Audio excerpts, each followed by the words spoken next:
पुण्य धाम तुमको अर्पित लाखों प्रणाम, तुमको अर्पित लाखों प्रणाम। तुम में सब में तुम ही हो, तुम में सब में तुम ही हो। गुरुदेव तुम्हारी जय होवे, हे आनंद घन हे सुख राशि। गुरुदेव तुम्हारी जय होवे, तुम ही मथुरा। 123 नंबर था। चिदेवात्मा जगन्मिथ्या,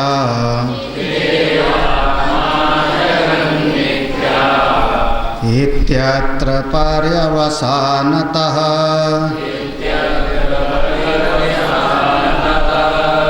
निदिध्यासन विक्षेपो नेतिहासादिभिर्भवेत्।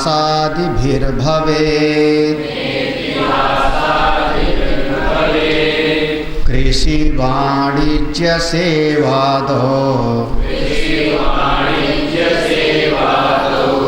काव्य तर्कादिकेषु च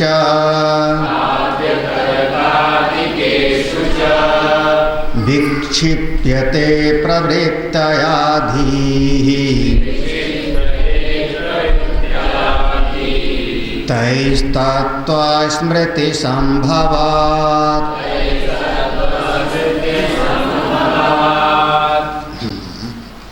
जो प्रसंग है, ये प्रसंग को नाम दिया है तत्व भावना।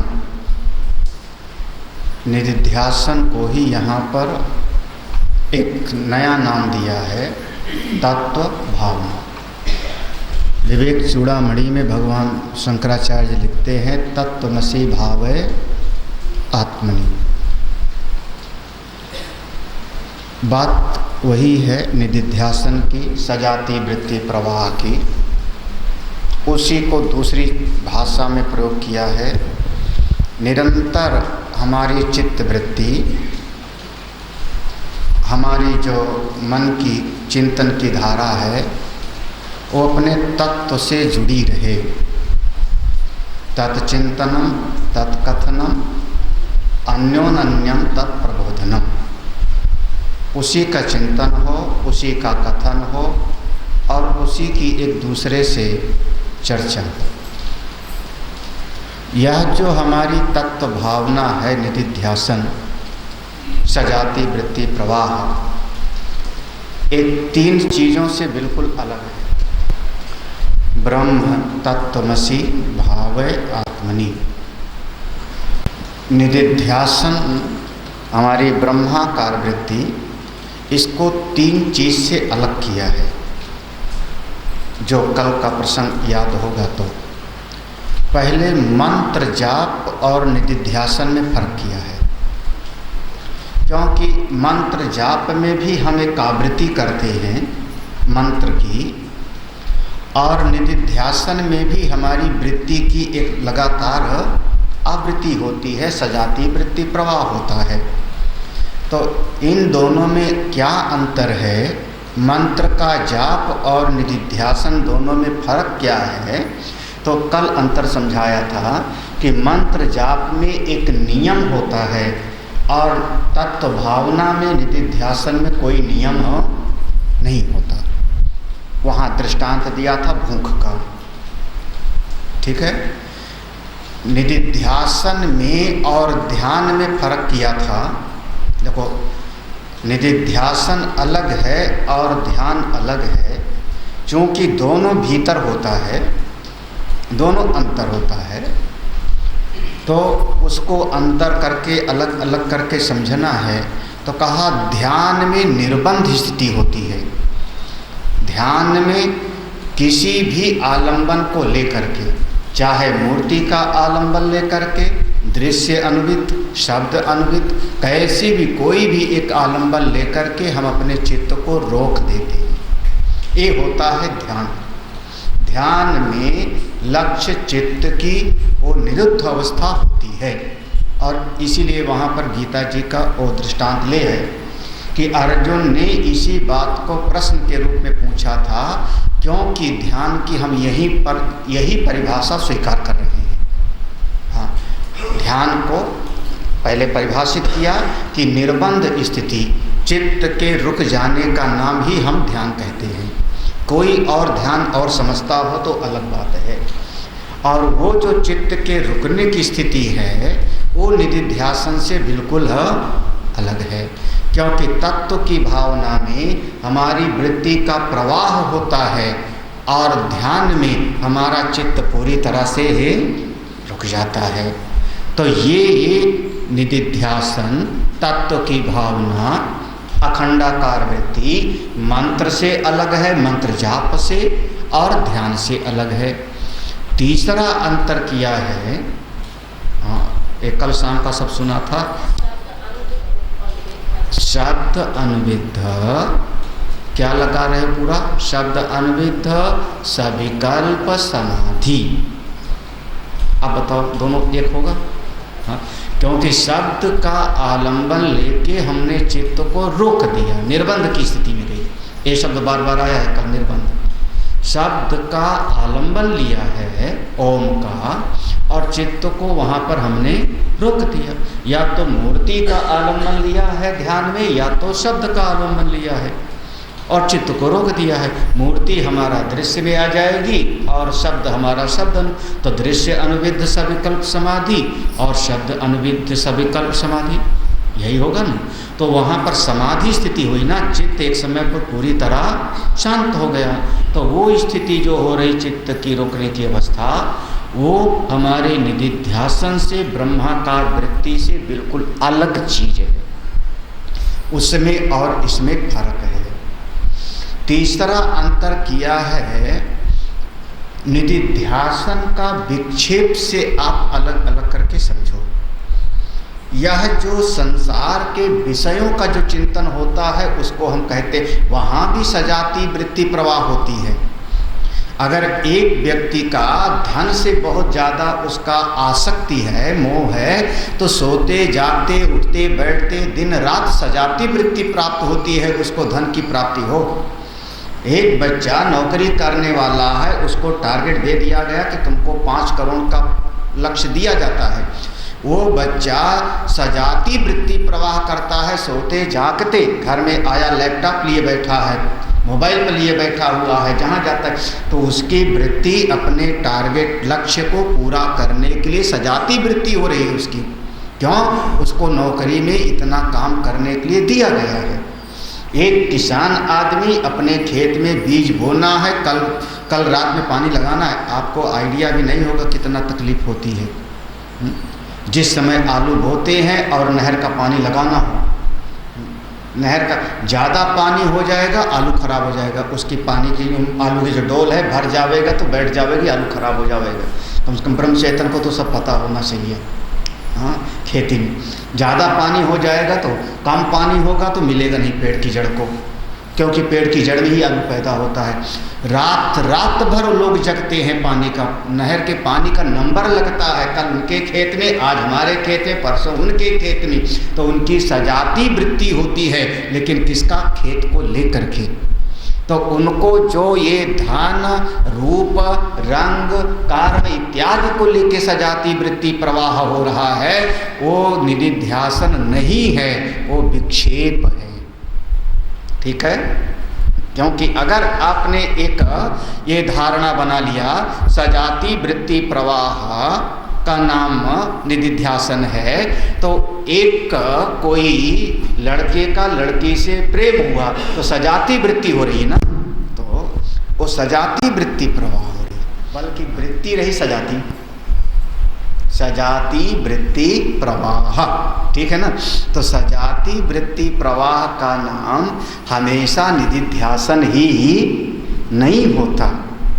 वो जब आत्मस्वरूप से जुड़ के होता है तब होता है।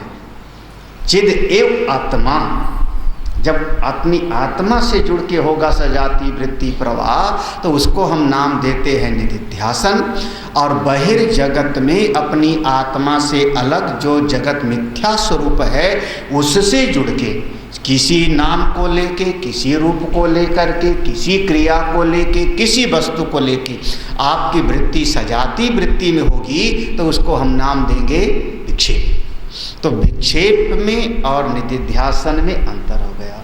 तो इतने प्रसंग में अगर समझे होंगे, कल हमने पढ़ा था, तो निधिध्यासन को 3 चीज से अलग किया है, मंत्र जाप से, ध्यान से, और तीसरा और विक्षेप से।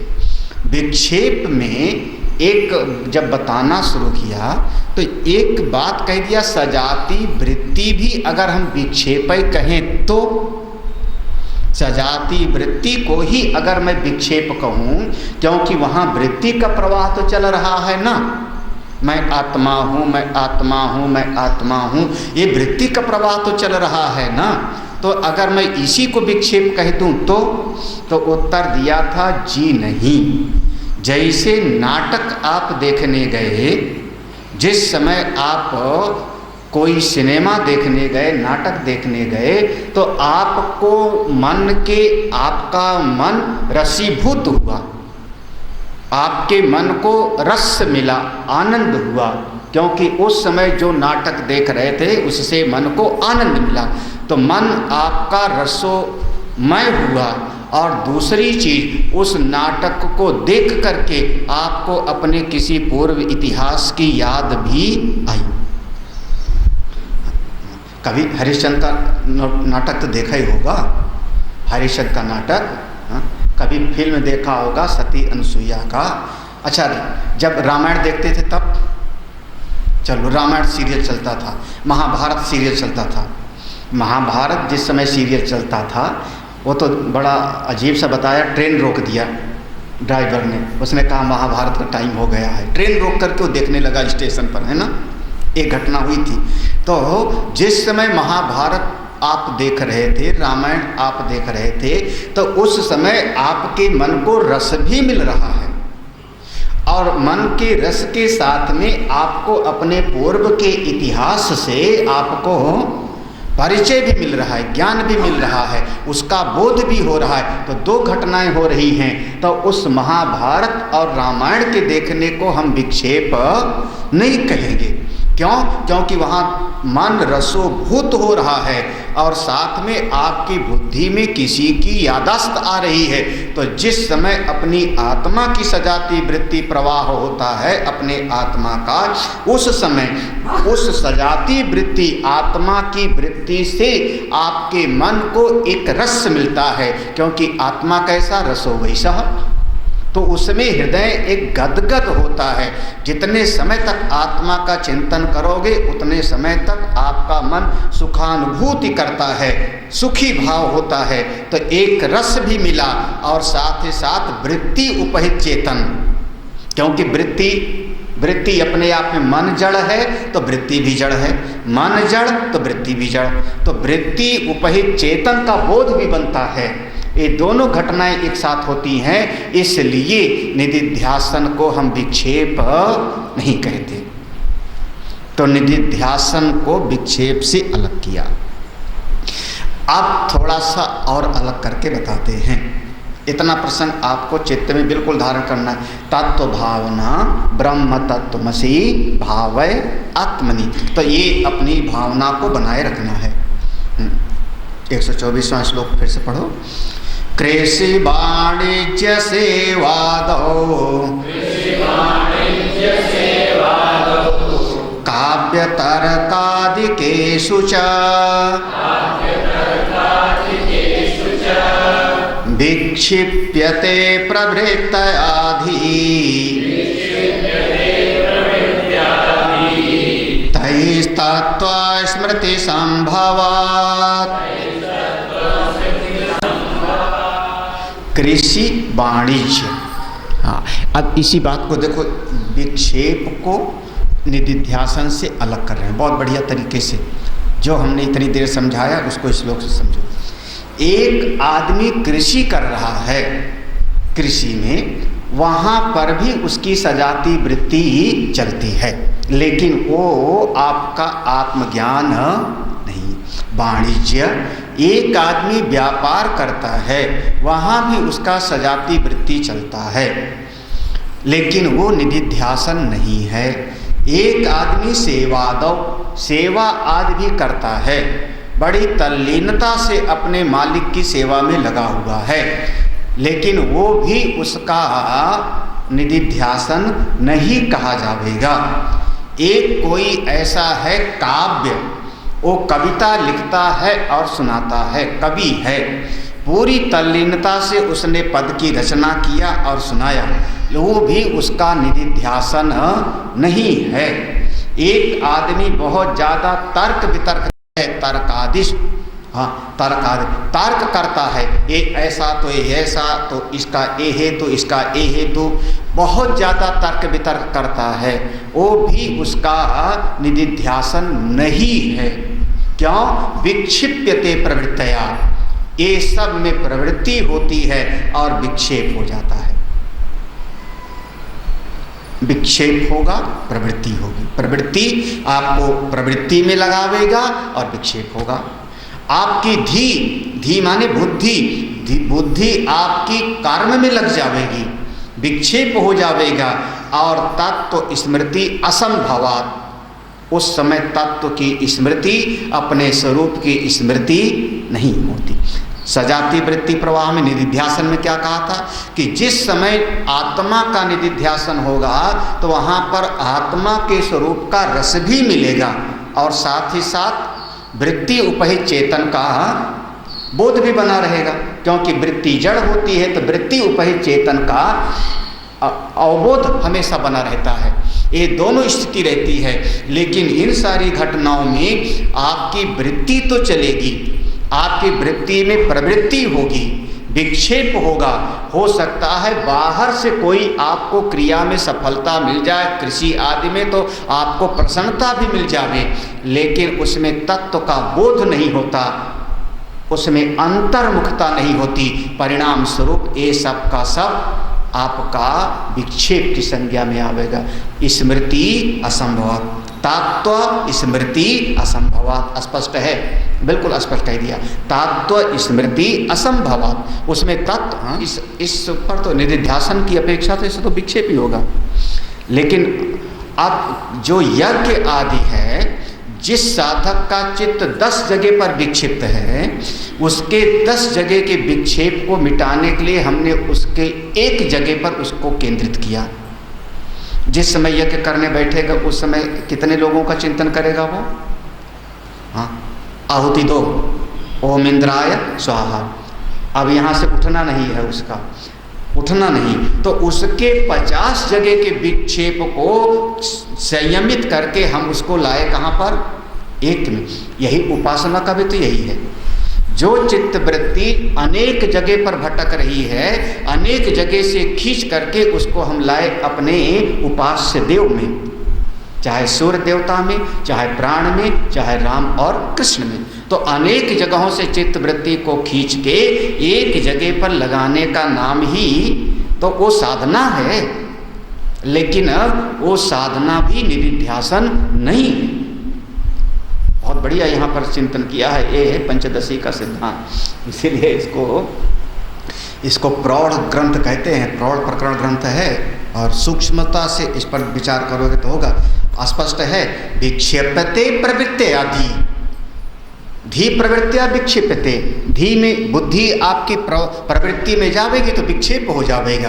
क्यों? तत्व स्मृति असंभवा, क्योंकि और जगह पर तो जब आप निधिध्यासन कर रहे हो आत्मा की सजाती, तो वहाँ वृत्ति उपहित चेतन का बोध बना है, और इन सब में तत्व स्मृति असंभवात, तत्व की स्मृति यहाँ पर हो ही नहीं सकती। असंभवात माने संभव ही नहीं।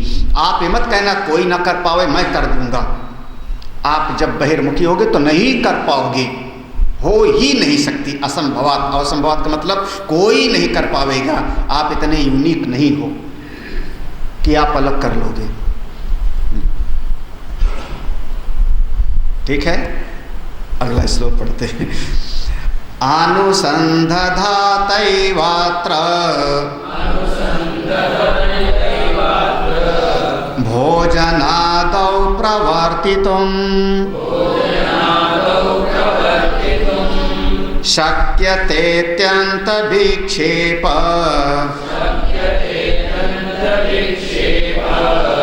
अभावादासु पुनः स्मृतेः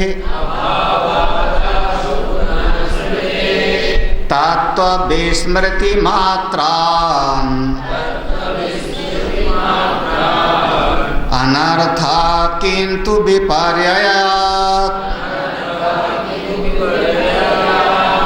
विपर्येतुं न कालोऽस्ति झटिति स्मरतः क्वचित्। हाँ, अनुसंधात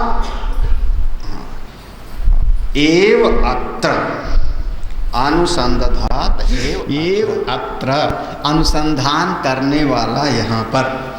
आप एक बात बताओ, क्या महाराज आप निधिध्यासन की बात करते हो, तत्ववृत्ति की बात करते हो, जो ये निधिध्यासन करेगा खाएगा नहीं क्या, पानी नहीं पिएगा? निधिध्यासन करने वाला क्या स्नान नहीं करेगा क्या? और जब भोजन करना होगा तो किसी के घर पे जाएगा ना, भिक्षा मांगेगा कि नहीं मांगेगा? भिक्षाम देही कहेगा कि नहीं कहेगा? भिक्षाम देही। तो उस समय उसकी वृत्ति तो प्रवृत्ति हुई बाहर की तरफ जाएगी ना। भूल बच्चों, यही बात यहाँ कह रहे हैं। साधक की क्वालिटी देखो कि जो अनुसंधान करने वाला है, सजाती वृत्ति प्रवाह वाला है, भूख लगेगी तो भिक्षा मांगने जावेगा, लेकिन भिक्षा मांग करके वो तुरंत अपनी चित्त वृत्ति उसी सजाती वृत्ति में फिर से आ जाएगा। वो भूल नहीं जाएगा अपना। इसको कहते आगंतुक। आगंतुक रूप से स्नान कर लिया, आगंतुक रूप से संध्या बंदन कर लिया, आगंतुक रूप से कोई शिष्य आ गया उससे चर्चा कर लिया, लेकिन उसकी चित्त वृत्ति जो समाहित है, सजाती वृत्ति, उसी में लगी रहेगी। हाँ, अनुसंधत एव अत्र भोजनादौ प्रवृत्ति। जब भोजन आदमी चलेगा तो शक्यते अत्यंत विक्षेप अभावात्, तो उसके भीतर बस इतना ही विक्षेप होगा कि भोजन मांगा, स्नान किया, लेकिन आसु पुनः स्मृति, तुरंत उसको अपना जो चिंतन था वहीं पर आ जाता है। वो अपना चिंतन छोड़ता नहीं। हाँ, गाड़ी चलाने वाले करते नहीं हो आप? ओवरटेक किया दाएं से और आ किधर गए आप? बाएं, है ना? ओवरटेक किया और बाएं आ गए। कोई था तो बाएं से आप निकले, लेकिन फिर से आ गए अपनी सड़क पर लाइन में। हाँ? तो आपने कभी ब्रेक लगाया, रुके, और फिर से आप अपनी लाइन में चलने लगे। तो जैसे आप बार बार सड़क पर चलने पर अपनी लाइन में आ जाते हो, दाएं बाएं कटते हुए, ऐसे जो साधक है, चिंतन करने वाला, सजाती वृत्ति प्रवाह वाला, उसकी वृत्ति कभी कभी भोजन में, स्नान में, संध्या बंदन में, शास्त्र पढ़ाने में गई इधर उधर, लेकिन पुनः अपने स्थान पर पुनः आ जाती है। और दूसरे आदमी की चित्तवृत्ति आती नहीं, गई सो गई।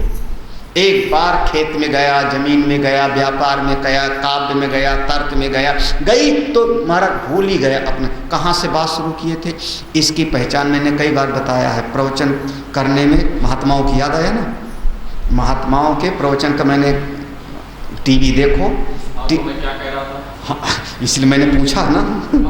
हाँ, तो वो कुछ बात शुरू किया, प्रसंग शुरू किया उन्होंने। वो प्रसंग शुरू किया, उस प्रसंग के साथ में कोई दृष्टांत आया, कोई और बात आई, और वो कहीं का कहीं चले गए। कहाँ से शुरू किया था, क्या प्रसंग था, वो बीच में तो सब गायब हो जाता है। और कई बार इतना भूल गए। हाँ, तो भगत जी क्या कह रहे थे? हम सुना क्या क्या क्या सुना रहे थे? क्यों भूल गया मैं? क्यों भूल गया? इसका मतलब हमारी वृत्ति उस तत्व पर पूरी तरह से केंद्रित ही। याद है ना? आप प्रवचन को आप पूज्यपाद करपात्री जी महाराज, महापुरुषों का आप देखो, उनका वो बना रहता, सडलिंग बना रहता है, चर्चा होगी उनका, विषय होवेगा, दृष्टांत भी आवेगा, कभी हंसने वाली भी बात बता देंगे, लेकिन पुनः अपनी उसी बात पर आ जाएंगे जो उनका प्रतिपाद्य विषय है उस दिन का। भक्ति का प्रतिपाद्य विषय है, ज्ञान का प्रतिपाद्य विषय है, साधन का है। तो अपना वो जो प्रतिपाद्य विषय लेके आए हैं, उपक्रम, उपसंहार, अर्थवाद, उपपत्ति, वो उसको छोड़ेंगे नहीं उस लाइन को, भले वृत्ति कहीं पर जावे।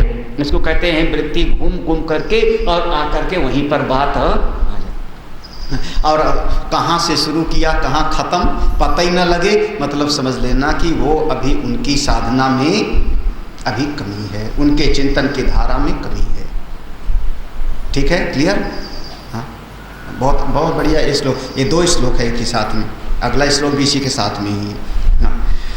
तत्त्वविस्मृति मात्रान् अनर्था किंतु विपर्ययात्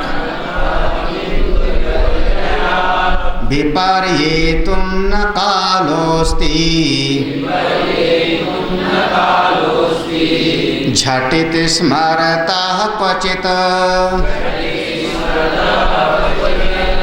तत्व विस्मृति मात्रा, ता है वहाँ पे, तत्व विस्मृति मात्रा, तत्व की विस्मृति मात्र से ना अनर्थ, कोई अनर्थ नहीं होता।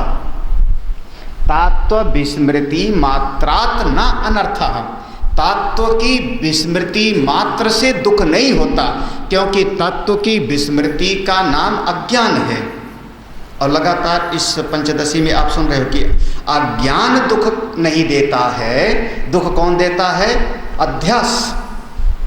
अज्ञान सुषुप्ति में भी है ना, अज्ञान गहरी नींद में भी है। अज्ञान हमको परेशान नहीं कर रहा है, हमको जीव को जो दुख मिल रहा है वो उसकी विपरीत भावना के कारण ना। 3 था ना, आवरण, विक्षेप, अज्ञान, आवरण और तो अज्ञान दुख नहीं दे रहा है, बल्कि वो जो विपरीत बुद्धि है, अतस्तस्मिन् तद बुद्धि, उसके कारण जीव को दुख मिल रहा है। कह रहे हैं यही देखो ना, तत्व विस्मृति मात्रात न अनर्था, तत्व को भूल गया उससे अनर्थ नहीं है, अज्ञान है, सुप्त है अज्ञान, लेकिन आदमी रोग शोक मोह में परेशान नहीं होगा, ना अनर्थ, दुखी नहीं होगा। अनर्थ कब होगा? किंतु विपर्ययात, ये जो विपर्य विपरीत भावना है, उल्टी समझ है, सांप समझ लेना ये दुख का कारण है। हाँ, रस्सी दुख नहीं दे रही, और रस्सी को ना जानना भी दुख नहीं है। रस्सी को सांप समझने के बाद भय लगता है, रस्सी को सांप समझ लिया तब हमको डर लगता है, भागो दौड़ो, प्रवृत्ति और निवृत्ति। विपर्ययात, बहुत बहुत बढ़िया बात है। तो ये जो निधिध्यासन करने वाले महापुरुष हैं ना, जो निधिध्यासन करने वाले महापुरुष हैं, जो श्रवण की, देखो निधिध्यासन आप किसकी बात कर रहे हो? जो श्रवण पहले कर चुके हैं, मनन पहले कर चुके हैं, वही तो निधिध्यासन करेगा। अगर श्रवण मनन नहीं किया होगा तो निधिध्यासन कैसे करेगा? तो जिन्होंने श्रवण मनन दोनों कर लिया है और निधिध्यासन की साधना कर रहे हैं, उनके भीतर विपर्येतुं न कालः अस्ति, विपरीत भावना के लिए तो समय ही नहीं है।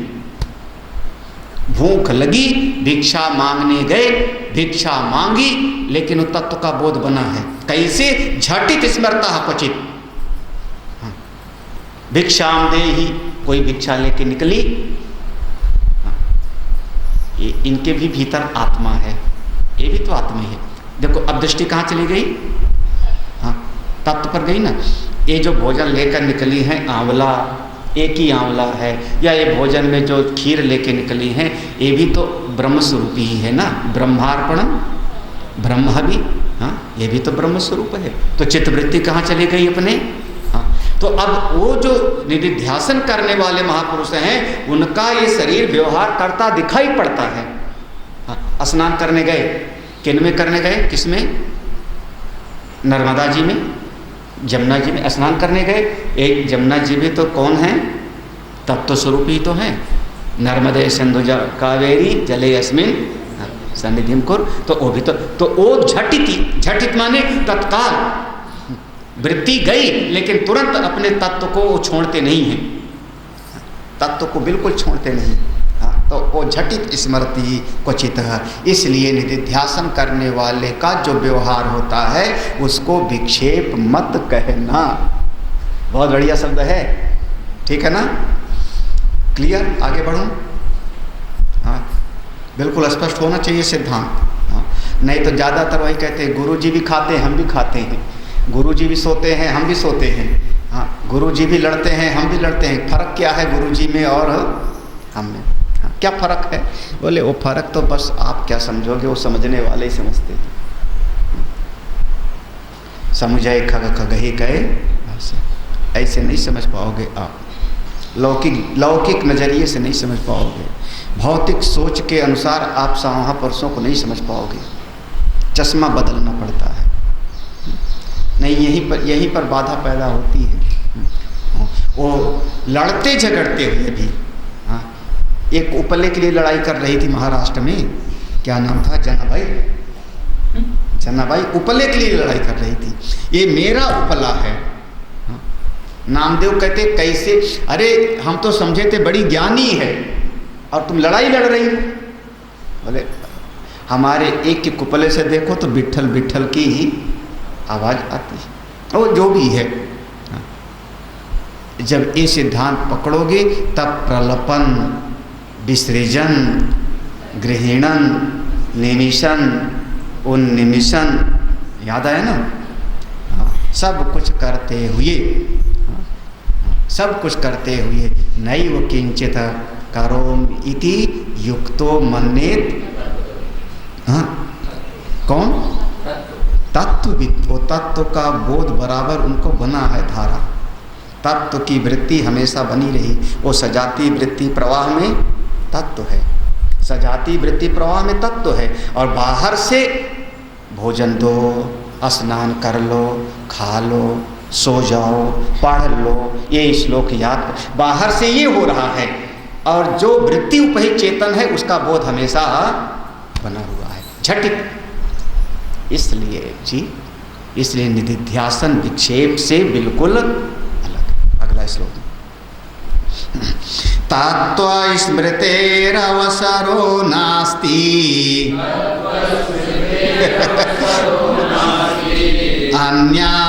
अन्याभासशालिनः प्रत्युताभ्यासघातित्वात् बलात् तत्त्वमुपेक्ष्यते।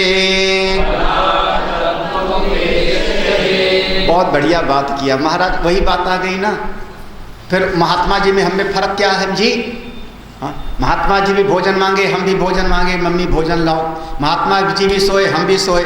महात्मा जी भी काम करते हैं, भाग दौड़ करते हैं, हम भी भाग दौड़ करते हैं। कई लोग तो कहेंगे हम गृहस्थियों से महात्मा लोगों को ज़्यादा बवाल पाले हैं। हाँ, हाँ, हमसे ज़्यादा तो महात्मा जी को गृहस्थी का चिंता है। 35-36 गायें हैं ये लोग। हाँ, हमारे यहाँ 2 कमरा होता है, आपके यहाँ तो हाँ, कहीं टोटी टूटेगी। आप तो बड़े बवाली हो महाराज, आपसे अच्छे तो हम ही हैं। हाँ, बोले देखो समझो, इस श्लोक को पढ़ लिया बीच में, कभी कभी याद कर लिया करो ये वाला श्लोक। तात्व स्मृते अवसरो नास्ति। ये जो तुम गृहस्थी हो ना, ये गृहस्थी का पचड़ा ऐसा फंसा लेता है कि उसमें तत्व का स्मरण करने का कोई अवसर ही नहीं होता। तत्व स्मृते अवसरो नास्ति। क्यों?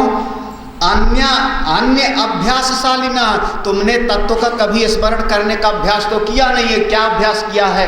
स्कूल की किताब पढ़ो, नौकरी वाला पढ़ो, ट्रेनिंग कर लो, ये कर लो, खेती कर लो, वाणिज्य कर लो, आप जो है काव्य कर लो, तर्क कर लो, यही जिंदगी भर किया है। ये तो तुमने अभ्यास किया नहीं है। तो गृहस्थी में तुमको तत्व के स्मरण का कभी जरा भी अभ्यास का मौका ही नहीं मिलेगा। अवसरो नास्ति। हाँ, बहुत बढ़िया शब्द है। श्लोक देख लेना, पढ़ लेना, मैं अपनी तरफ से नहीं बोल रहा हूँ। संसार की तरफ जो बहिर्मुखी प्राणी हैं उनको तत्व स्मृते, वहाँ विसर्ग है, अवसरो नास्ति, उनको तत्व के स्मरण का अवसर ही नहीं मिलता है। क्यों? अन्य अभ्यासशाली न, क्योंकि तत्व के अलावा जितनी चीज है उसका सबकी आवृत्ति करते रहते हैं। अयम गृह, अयम घटा, अयम ये मेरा वस्त्र है, ये मेरी कॉपी है, ये मेरी पेंसिल है, ये मेरा कमरा है, इसका स्मरण जिंदगी भर करते रहते हैं, लेकिन तत्व का स्मरण करने का उनको कभी अभ्यास ही नहीं। तो कैसे कैसे करेंगे बताओ? हाँ, कहते हैं जहर खाने की फुर्सत नहीं है, मरने तक की फुर्सत नहीं। आप कह रहे हो सत्संग की बात, मरने तक की फुर्सत, तो उनको अवसर कहाँ है? उसी ब्लॉक में करीब 20-25 फ्लैट तो हैं, तुम्हारे वाले ब्लॉक में 20-25 तो होंगे। घर में पूजा कर लो, क्योंकि पूजा करने से समृद्धि आती है। गणेश जी की पूजा करो तो गणेश जी बहुत अच्छा, महाराष्ट्र में गणेश जी की पूजा, तो क्योंकि जब पति रहेंगे तो पत्नी के साथ उनकी पत्नियां भी आएंगी ना। तो गणेश जी की पत्नी कौन है? रिद्धि सिद्धि, इसलिए गणेश जी की पूजा करो। हम गणेश जी की पूजा क्यों करना चाह रहे हैं? क्योंकि गणेश जी रहेंगे तो उनके साथ में उनकी दोनों पत्नी रहेंगी, रिद्धि सिद्धि, तो उनके 2 पुत्र भी रहेंगे। उनके पुत्र का नाम शुभ और क्या बात है, हाय हाय। इसलिए गणेश जी ये कर लो, क्योंकि ठीक ठाक रहेगा, सब बढ़िया। बाकी ये तत्व का स्मरण कहाँ है, तत्व का चिंतन कहाँ? लेकिन ज्यादातर कह रहा हूं तत्व अभ्यास का समय ही कहाँ है। अच्छा, हमारे पपनम वालों को कितने लोगों को कितने साल हो गया सत्संग शुरू हुए अपने यहाँ पे? 7 साल तो हो गए, 6-7 साल, 5 साल, 10 हाँ 2010 में शुरू हुआ था, 7 साल हो गया। 7 साल से कोई ना कोई महात्मा भागवत की कथा, आत्मज्ञान की बात, उपनिषद, गीता पढ़ा रहे हैं, है ना। कितने लोगों को अभ्यास हुआ? कितने लोगों को हुआ? दूध बेचना है, खेती करना है, प्रॉपर्टी डीलिंग करनी है, चुनाव जीतना है, उसका अभ्यास सवेरे से शाम तक। घर पे बैठ गए, 4 लोग बैठ गए, बस कौन सा चुनाव आने वाला है, उसका अभ्यास निरंतर है। और तत्व का अभ्यास है कहाँ? बहुत बढ़िया शब्द है। तो इसलिए ये मत कहो कि गुरुजी भी खाते हैं हम भी खाते हैं, गुरुजी भी जो है बोलते हैं हम भी बोलते हैं। गुरुजी वो तत्व का चिंतन छोड़ते नहीं हैं, वो बिल्कुल बना है। और आप तत्व का चिंतन कभी याद आता ही नहीं, आपको पता ही नहीं उसके बारे में। केवल बाहर के व्यवहार की देख की चर्चा मत करो। अवसरो नास्ति, बहुत बढ़िया शब्द है ये शब्द देख करके मुझको अच्छा लगा। तत्व स्मृते अवसरो नास्ति। हाँ, गृहस्थी में ये चिंतन का, आत्मज्ञान का कहाँ समय है। हाँ, जिनके बच्चे बड़े हो गए अलग बात हो गई, छोटे बच्चे हो गए फिर आपको कितना समय मिलता है घर में? सवेरे उठते ही झाड़ू लगाओ, पोंछा लगाओ, बर्तन साफ करो, फिर शुरू क्या होता है? नाश्ते की तैयारी। हाँ, नाश्ता तैयार, बच्चों को कपड़े पहनाओ, एक गया स्कूल के लिए उसकी टेम्पो आया, उसके बाद दूसरे वाले की टेम्पो आने वाली है उसकी, फिर उसके बाद में फिर पतिदेव को भोजन बनाना है, डब्बा, left right left right left right, उतने में चाय भी देनी है, उतने में कोई घंटी बजाया दूध वाला भी आ गया, दौड़ उधर से, फिर उसी समय कोई पति बैठा होगा, अखबार दे जाना। अच्छा, मिलता है अवसर। हाँ, कई लोग कहते हैं स्वामी जी हम पूजा करते हैं। हमने कहा कब? बोले सब जब चले जाते हैं तो आराम से। हाँ, 10 बजे जब महोदय चले गए, बच्चे चले गए स्कूल, तब फुर्सत में घर में बैठ के हम भगवान का ध्यान और पूजा करते। तब तक तो सूर्योदय उतना हो गया, अब ध्यान में मन कहाँ से लगेगा? ब्रह्म मुहूर्त थोड़े है। उसके बाद तो फिर जो है 10 बजे के बाद तो कोई और पड़ोस की देवी आ जाएगी, चलो। अच्छा, आप लोग बड़े खुश, इनको बोल दिया। तुम लोगों को अवसर मिलता है क्या? लक्ष्मण, उनको मत देखो, मुझको देख के बाद कितना मिला था नौकरी करते समय। यूँ सवेरे उठ करके मंजन साड़ू, ये चाय ला, ये ला, वो ला, कपड़े पहना, दौड़े ऑफिस गए, ऑफिस में काम किया, ऑफिस में काम करते हुए इसको हड़काया उसको हड़काया, ये साइन। शाम को आए, फिर जैसे घर पे आए सारे बच्चे दुब के डरे हुए। क्योंकि जो है वो सेनापति आ रहे हैं। कई महापुरुषों का होगा ऐसे। फिर घर पे आए, फिर घर पे चाय के साथ पकौड़ा यूँ, फिर उसके बाद में फिर थोड़ा सा टीवी देख लो इसी में, तब तक कोई मिलने वाला आ गया, ये हो गया, खत्म, तब तक खा के सो गए। कितना अवसर मिला आपको? अवसर कब मिला आपको तत्व के चिंतन का?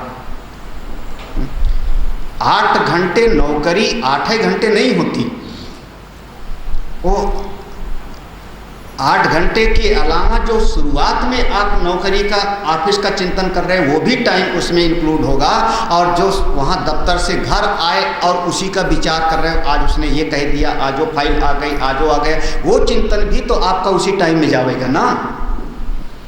आपको तत्व के चिंतन का समय कहाँ मिलेगा? हाँ, तत्व स्मृते अवसरो नास्ति।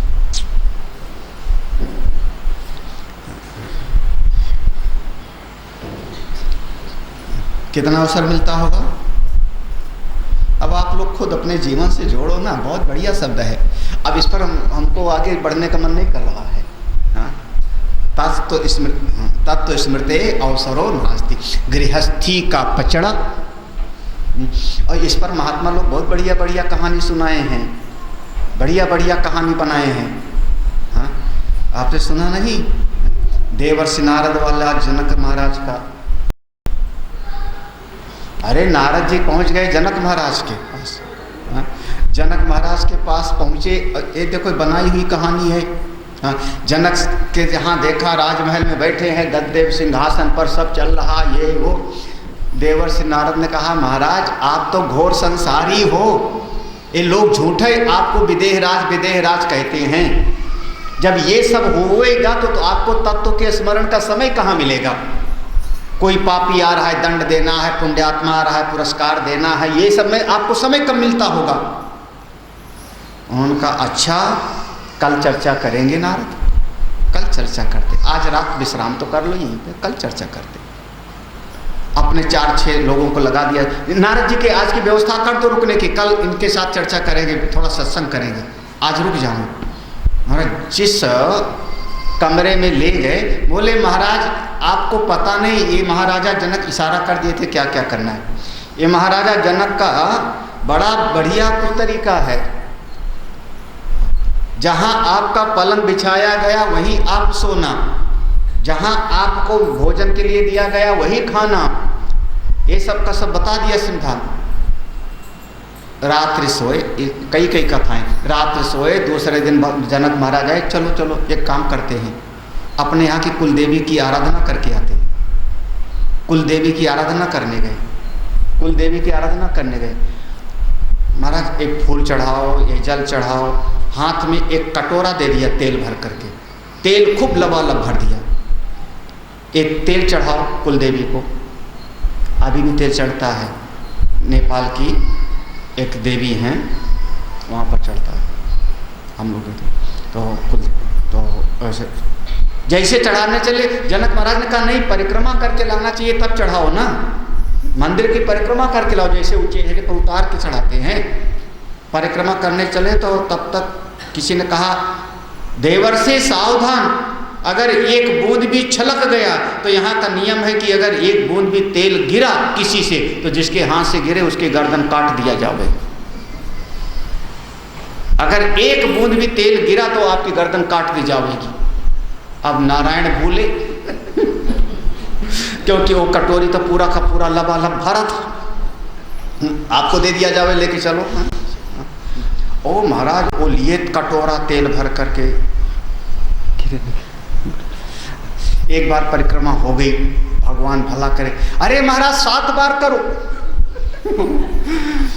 क्यों 7? अब वो 7 बार रोते रोते किए, किसी हाँ बच गए, ले आए, चढ़ाया। जैसे कटोरा चढ़ाया दिल को चैन मिला।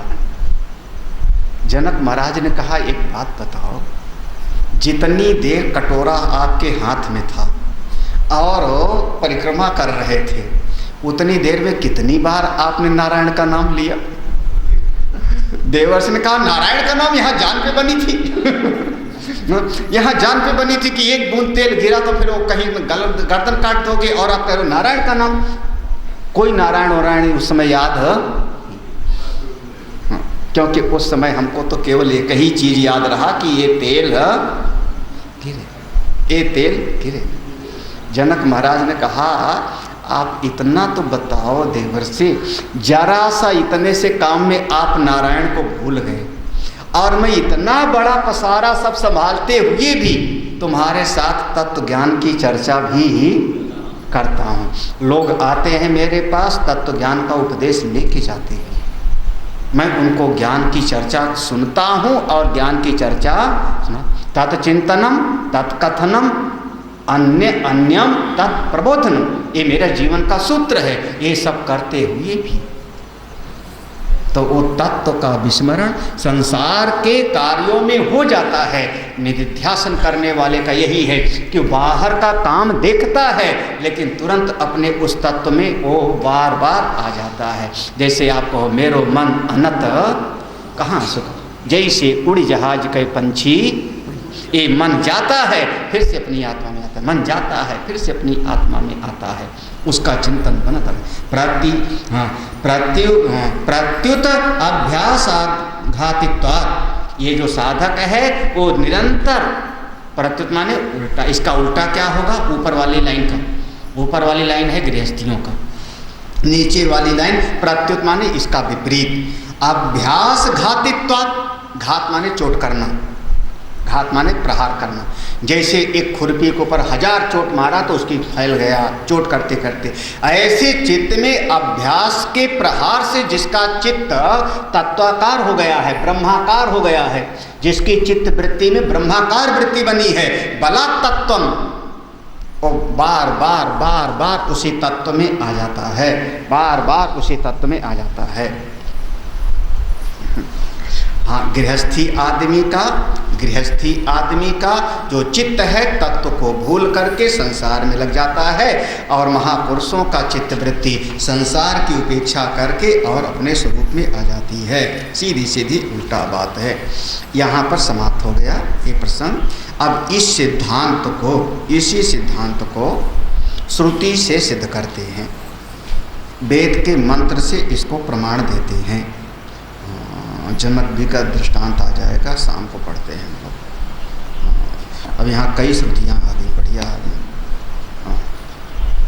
ओम पूर्णमदः, निधिध्यासन में और मंत्र जाप, ध्यान और विक्षेप, इन तीनों में पूरा अंतर करना सीखो बहुत अच्छी तरह से, बहुत अच्छी तरह से। यहाँ पर निधिध्यासन क्या है और ये तीनों का स्वरूप क्या है।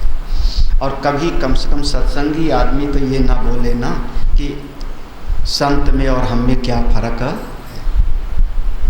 आप समझ लो, संत की चित्तवृत्ति है, जाती है घूम घूम के अपने स्वरूप में आती है, जाती है घूम घूम के अपने स्वरूप में स्थिर होती है। संसारी आदमी की चित्तवृत्ति ऐसी है कि संसार में इतना लगी रहती है कि उसको तत्व के स्मरण का होश ही नहीं होता, क्योंकि उसका संस्कार ही नहीं है, उसका अभ्यास ही नहीं है। इतना आसान, इतना वाणी से बोल देने में बहुत आसान लगता है, लेकिन चित्तवृत्ति में